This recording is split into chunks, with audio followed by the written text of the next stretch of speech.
prevalent it is? We can talk after class. Very good. How many of you have a good grip on what gossip is? How can we not raise our hand? How many? I don't know. I'm the only one that doesn't turn the mic on.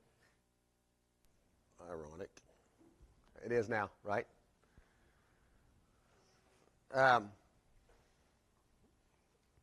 How many of us have never gossiped? You just raised your hand a while ago. Where is the definition of gossip you have if I walked up to you and asked you, what is gossip? Where does the definition you have of gossip come from? And I ask that because I think if we went around or asked you to write down a definition of gossip, it would change. It would vary. You know, I grew up with the definition of gossip is, I can't tell you any more. I've already told you more than I heard. Okay? And which is a form of gossip. I also grew up with the thought that gossip was a lie. Okay? And not understanding. So I grew up in a house with a beauty shop. Okay? And you knew when certain ladies were coming over, you was going to get the scoop, her opinion of the scoop, and more than what was really in the scoop. Okay? So, understanding that and the damage of gossip, and what I want us to do when we look at this lesson, and one of the things that I really appreciate about the studies we've done all this year, you know, I was talking to Jeremiah about it, about just the, well, I'll go with what, you know, when Jeff gave his lesson.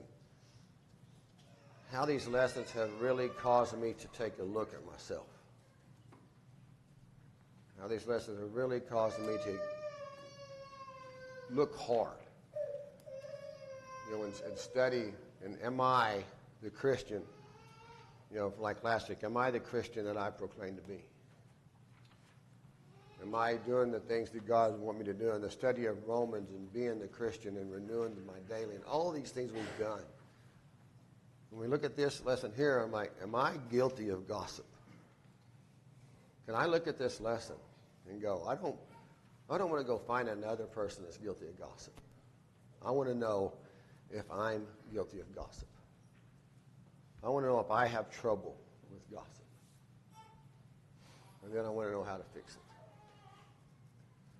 The first thing that comes to my mind is I've got to see gossip like God sees it. Because that's all that matters.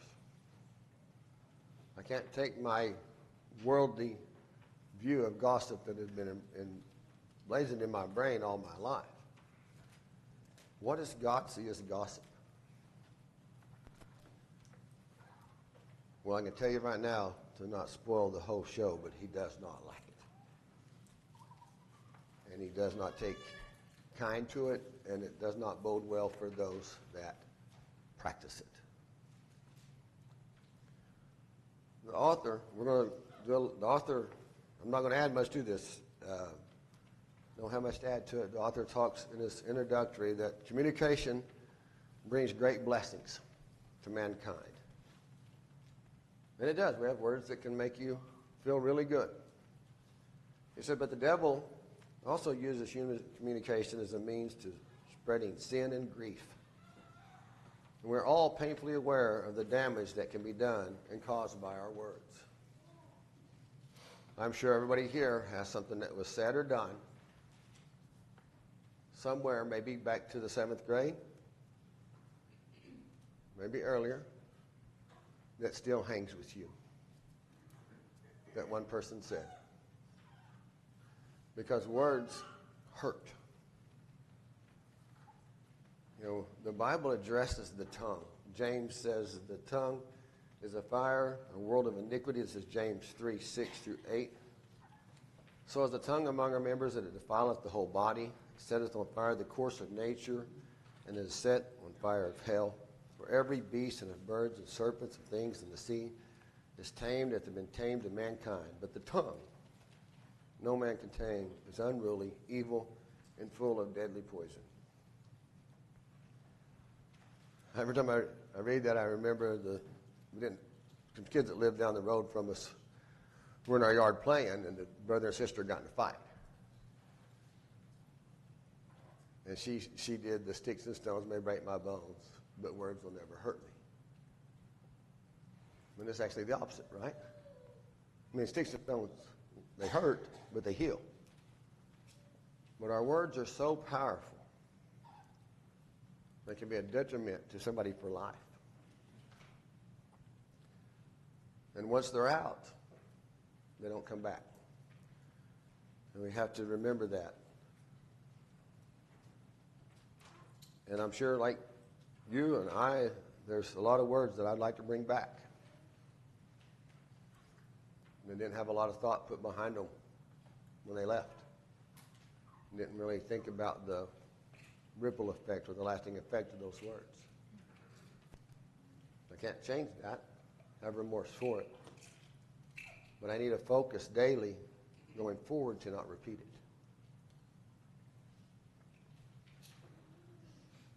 In Psalms 140,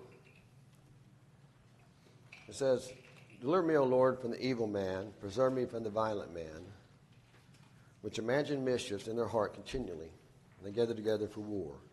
They have sharpened their tongues like a serpent, and adders poison under their lips." In Ecclesiastes 10, "Surely the serpent," in verse 11, "will bite without enchantment, and a babbler is no better. The words of a wise man are gracious, but the lips of a fool will swallow up himself." And I think we will learn that not only is gossip sin, slander sin, but also to discuss idle talk. Talk with no value. Talk with no meaning. Just to babble. And we look at Romans 3:13, it says, "Their throat is an open sepulchre, with their tongues they have used deceit. The poison of asp is under their lips." In verse 14, "Whose mouth is full of cursings and bitterness." And then we all know Matthew 15:11, of course. It says, "Not that which goeth into the mouth defile a man, but that which cometh out of the mouth, this defileth a man." We will give account for every word we speak.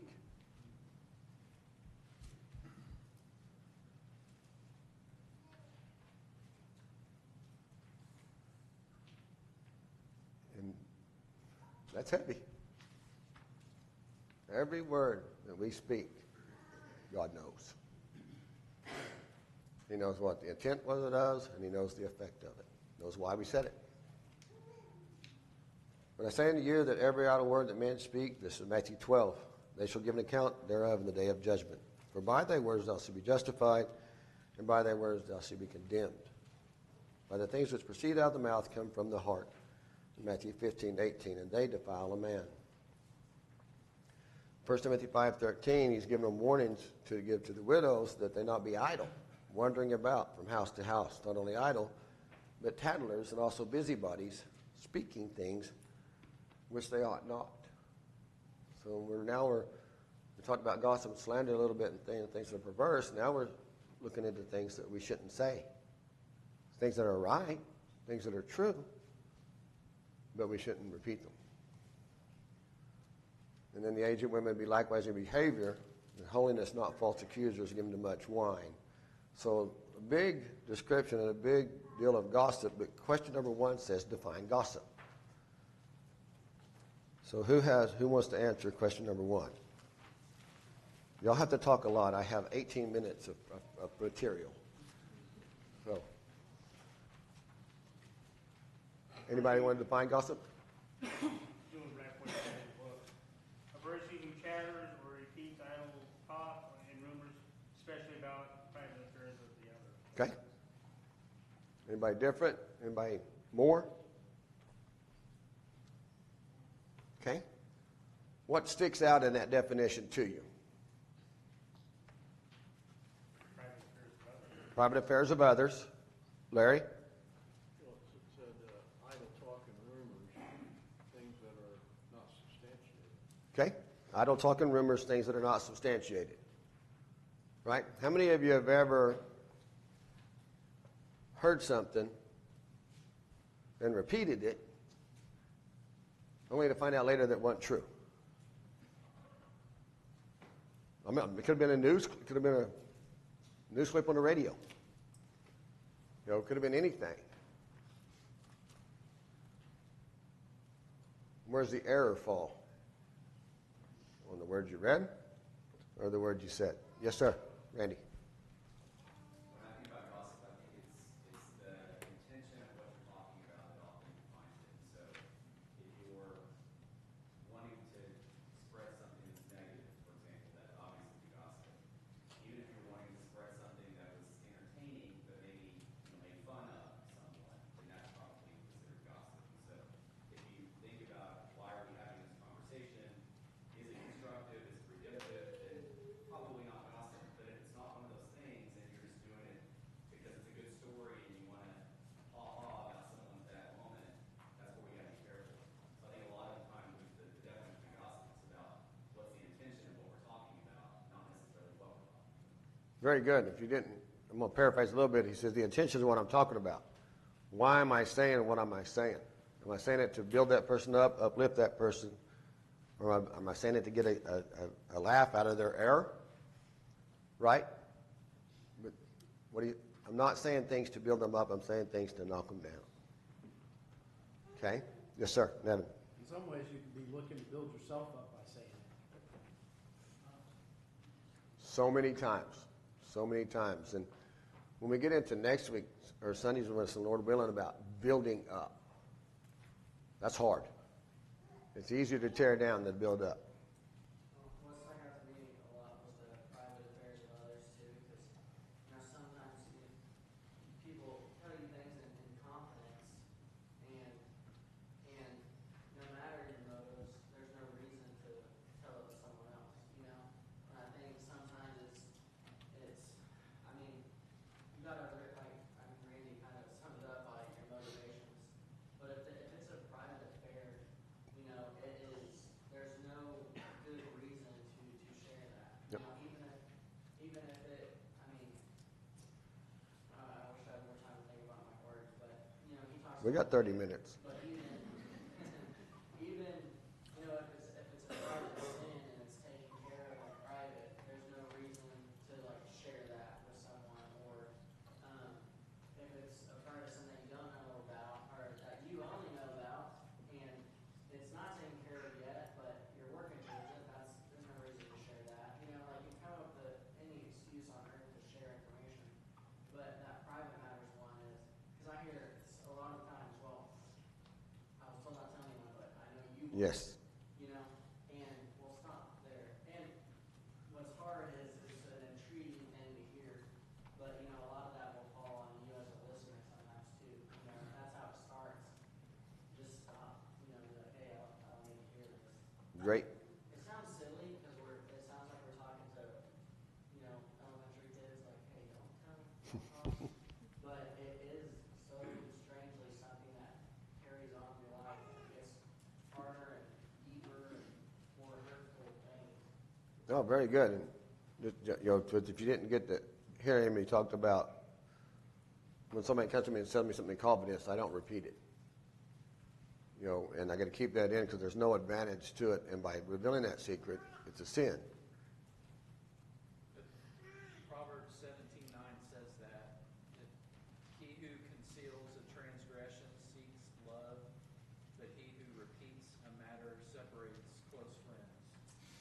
So that's exactly what DJ was saying. Yes, and that's going to be a big topic and when we get to the damages caused by gossip. And we're going to spend some more time on it and dive into deep more of what DJ said.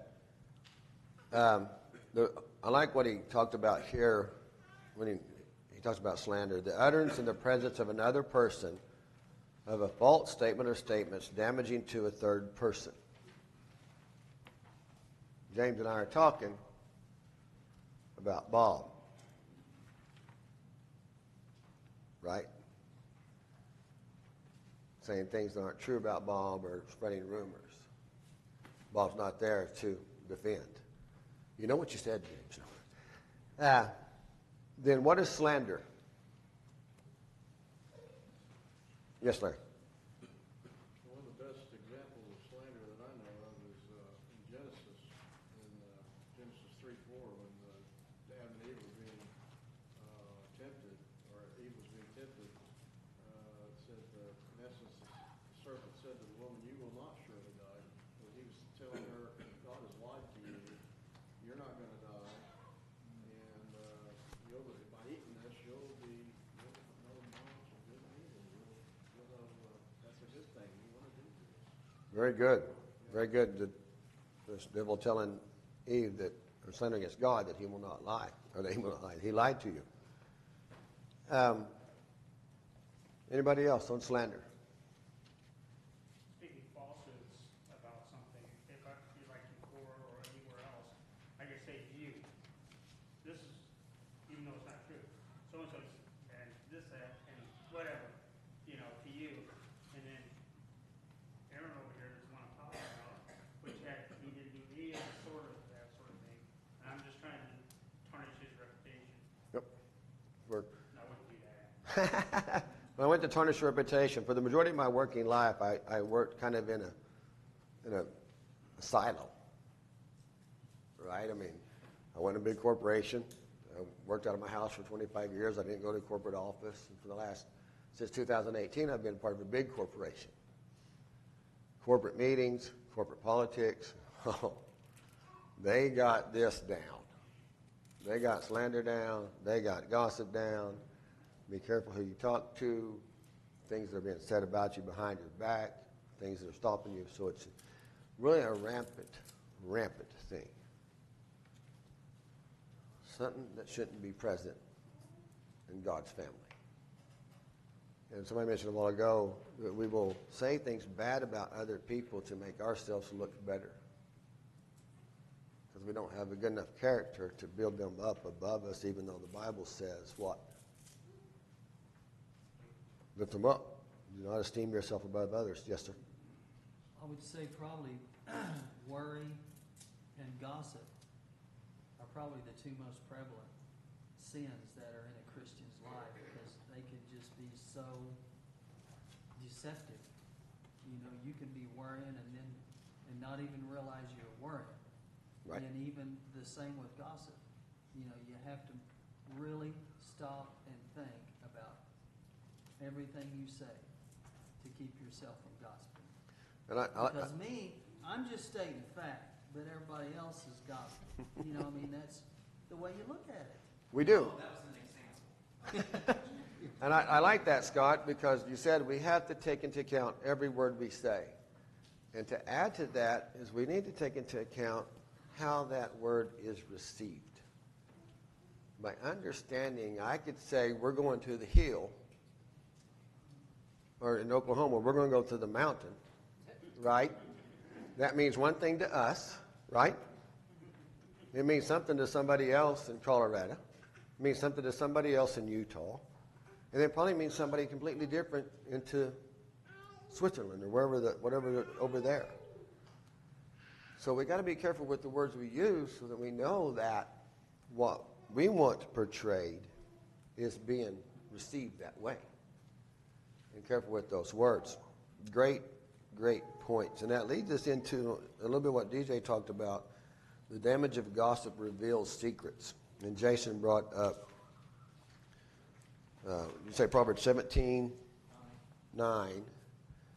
Proverbs 11:13 says, the talebearer reveals the secrets, but he that is a faithful spirit concealeth the matter. In Proverbs 20:19, he that goeth about as a talebearer revealeth secrets, therefore meddle not with him that he flattereth with his lips. And that kind of leads into the illustration that Larry used, the devil of flattery. You won't die. You're going to be like him. Okay? And then the damage that caused, in the Bill of Secrets, the author points out two things. First, it's a purposeful revealing to cause harm to that person, much like Randy talked about and DJ talked about. Well, it's the truth, right? But why are you saying it? Right? I'm going to use James again because he's close here. He's strong. No, I'm going to forget what I said. No, go ahead. It's interesting to me, the Bible says love covers a multitude of sins. And sometimes I think we have a hard time grasping what that means. If you look at all these sins we've talked about, but gossip in particular, if you've got a problem with gossip, you've got a problem with lust. Period. Because the reason behind it, whether it's to make you feel better or to make people think poorly about somebody else, whether it's true or not. If you know something about somebody and somebody else comes to you and says, you know what's going on with so-and-so? Pray for them. They don't need to know. God knows. Just pray for them. That's all you need to say. And if you're genuinely concerned about them, that's what you'll be doing. Good. Anything else that we do, whether we're stretching the truth or sharing something that's private or just making it up, that's not coming from love. You're not going to be able to fix gossip without working on the love aspect. That's a great point. If you didn't make out, to paraphrase what he said, the sins we talked about in gossip is a love issue. If I have a gossip problem, I have a love problem because I wouldn't do that to somebody I love. Okay? You said it better and quicker than I did. So I repeat this, and that's a great point. James tells me the secret. He confides in something. How many of you have been in a situation where somebody came to you and told you more than they really should have? Right? We call it too much information. They go, I don't need to know this. Well, the Bible talks about, we'll get later, a man with knowledge understands. They told me more than they should have. And it's going to stay with me. Because if I go repeat it, it's going to damage their reputation. And the only reason I would go say something about James to Bob this time would be to change Bob's mind on the way he thinks about James. Right? That's what I'm trying to do. And it's done. Yes, sir. So here's what I'm struggling with on this lesson. I understand it's a sin. I understand the second part of the lesson in terms of how to overcome the sin. But what I'm struggling about is how do I deal or help my children deal with people that are gossiping about that? How do we, from a biblical mindset and standpoint, because we've all said we've all dealt with gossip. I think we've also all said that we've been gossiped about. What are some things that we can do then to help and assist ourselves and our children in this situation, being gossiped about? That's the lesson 2 weeks from now. That's a great point. Yes, sir. Whenever you're dealing with gossip, you're dealing with usually you're dealing with just a very small portion of the truth in there, maybe, or no truth at all, oftentimes. So when you have this gossip going on, it isolates people, it creates these factions, and the information that's being passed around with that gossip is 99.9% of the time not correct. And I can think of examples of when that's happened in my life with other Christians where somebody assumes something, and even for years they assume something without saying something to another person. So you have this whole group of people that was disseminated to, and when they finally came together and talked about it, it was taken care of. The misinformation was gone. So my point would be to go to the people. Yes. Go directly to the people and do away with those misconceptions and bad information. So spot on. And that is in actually Sunday's part, when we talk about how to overcome it, how to beat gossip. And with Jason, if I hear you said something about me, I'm going to call you. Okay? If you tell me something about somebody else, I will go ask them if it's true. I heard this. Jason, the Bible says if somebody does something against you, you go to them. And then you have to address it head on. Because the things that we're going to talk about, I lost track how they come up, but it kindles strife, right? The things we're talking about, you said, this gossip said it kindles strife, it stirs a fire, it separates friends, it brings anger, right? Because what you're saying, it causes harm to the person being said about. So these negative effects of it are huge and detrimental to the Lord's church, and I have no idea how they came up in what order. Scott? Well, you can teach basic Bible principles without naming names. One of your kids comes up and says, so-and-so names a name is talking about me or saying this about me. Well, you can teach about how that's wrong, and what needs to be done and how it needs to be handled without, well, that kid's an idiot, or, they, name calling, or, hey, they do the same thing, I see them doing it all the time. You can teach the principles without slandering or talking bad about others. There's ways of doing that. And most all of it boils down to, like what you said and Randy said, whatever comes out of your mouth, it's not as much, gossip's so ingrained in everything that now you're sitting here going, okay, what can I say and what can I say? But it all boils down to, why am I saying what I'm saying? And if you ask yourself why before you ask yourself the what, then you've already answered. Great. Yes, sir. DJ?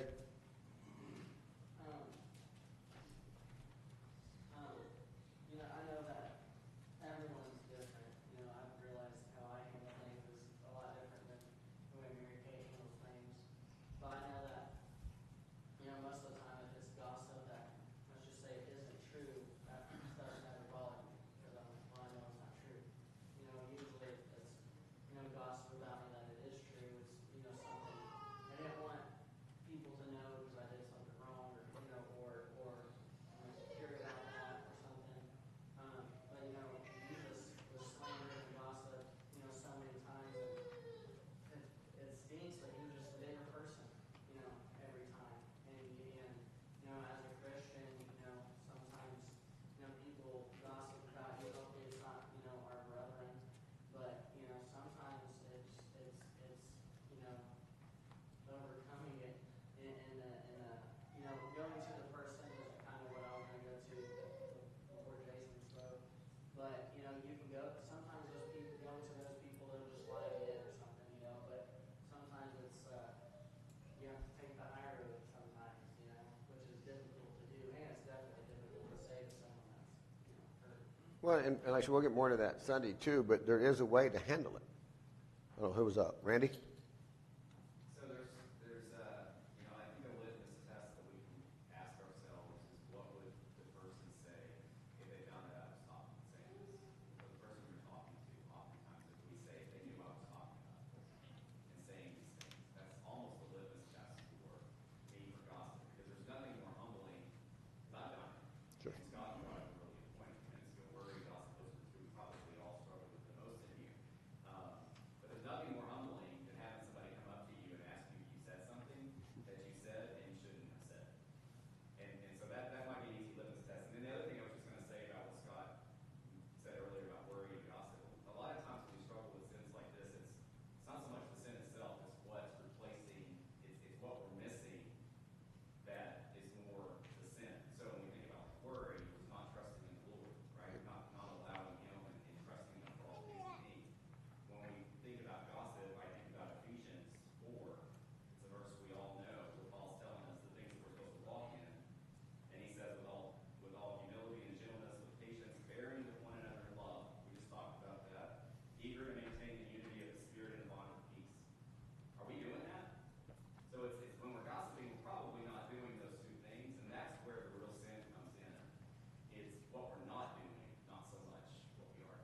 great point.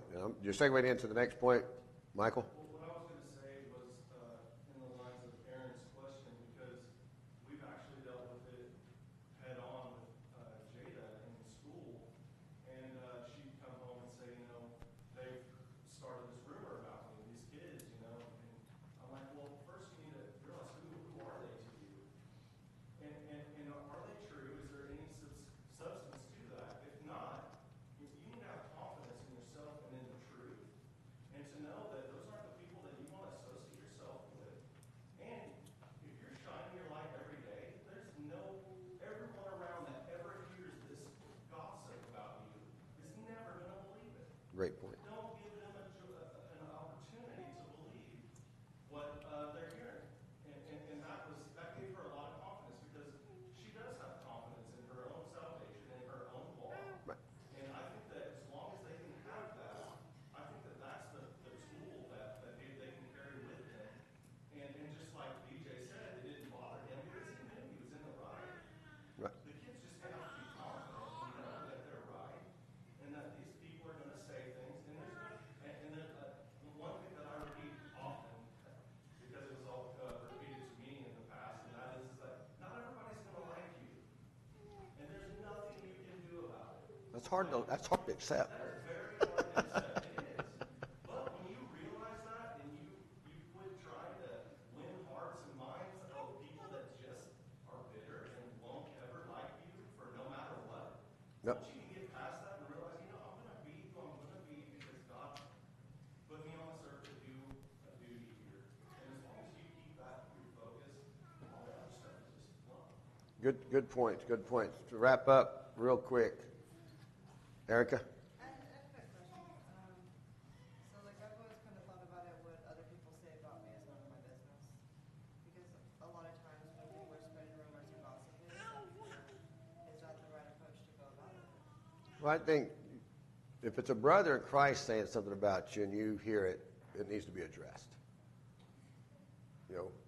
The tough skin aspect of the real world, kind of like Michael's talking about there, but if I hear that James said something about me, I want to go ask why.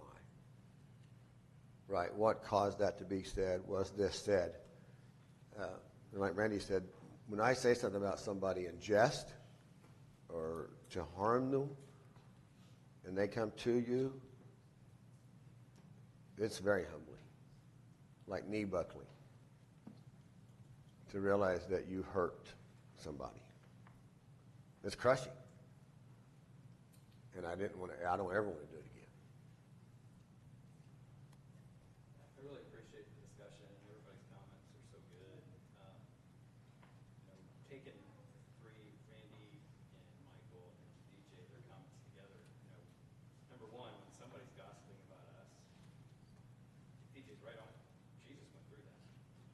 His response to it should be our response. A brother needs to be addressed if he sins. Scripture says that. But I love Michael's story with Jada. Not that she had to go through it, but it reminded me of a verse in 2 Thessalonians where it says you should rejoice because you've been considered worthy of the kingdom and that you've suffered. And in Romans 8:18, we must suffer with Christ if we are going to be glorified with him. It's part of being a Christian. And I think for the kids, that's got to be the direction. Twofold for me, and I can say this now that my kids are pretty much grown and I've already missed this boat, so it's more hindsight advice. But if you can not only compare what they're feeling to what Christ went through and look at his example, but help use that to help form compassion in them for other people that might be going through the same thing. How does it feel when you're going through that? And so remember that when you're tempted to say something about someone else. Very good. Very good. Jason? I think DJ had a good point in what he said. Ecclesiastes 7:21 says, "Do not take to heart all the things that people say, lest you hear your servant cursing you." So, it's good to have a level of whatever you want to call it, obliviousness, or the understanding that people say things, and if you're spending all your energy and time, what did you say about, this, Right. and you said this, and over there, and that hurt my feelings, you hurt my feelings. You're gonna have a miserable life, and you're not ever gonna, be able to have peace with yourself or with your brothers. So some of that you have to not take to heart. But like you said also, there are matters that need to be addressed because they're harmful, and there's a difference in some of those things. Very good. I love that. Don't let that eat you. Derek? I was just gonna say one thing to kind of remember during talking about gossip is, we're in a society where we are bombarded with it constantly. Whether it's in the news or on social media, and we're local or national news, but social media everywhere you turn, it's kind of different now where it's very dominant. So No, it is. It's everywhere. Scott? Especially with all the media and like you said in politics, but always consider, if you're the one being gossiped about, consider the source. Yep. I mean, sometimes if the world is talking bad about you, sometimes they don't know what they're talking about, and that's a good thing. You know what I mean? It's consider the source, not as much what they're saying, but consider the source, and then consider the source if it's an elder, a fellow brother, that's saying something about you. You might consider what they're saying and how and who it is, because if Aaron has a bad opinion about me, and so do 3 other Christians, then I need to think maybe there's some meat here and some facts. Great point. If it's the world calling me something, Right. Great point. Great point. Consider the source both ways. Jeremy? How'd I miss Jeremy? I was going to say, we had a good sermon on recognizing sin. And you said something that scared me a little bit when you said, if I hear somebody say something about somebody, I'm going to go to them and find out if that's the truth. If we recognize sin, if somebody's talking to us and they start talking about somebody else, if you can stop that sin at the source and be like, this is sin. This is a sin right now. This conversation is gossip, and that's what's happening, and I'm not going to listen to it. No, yes.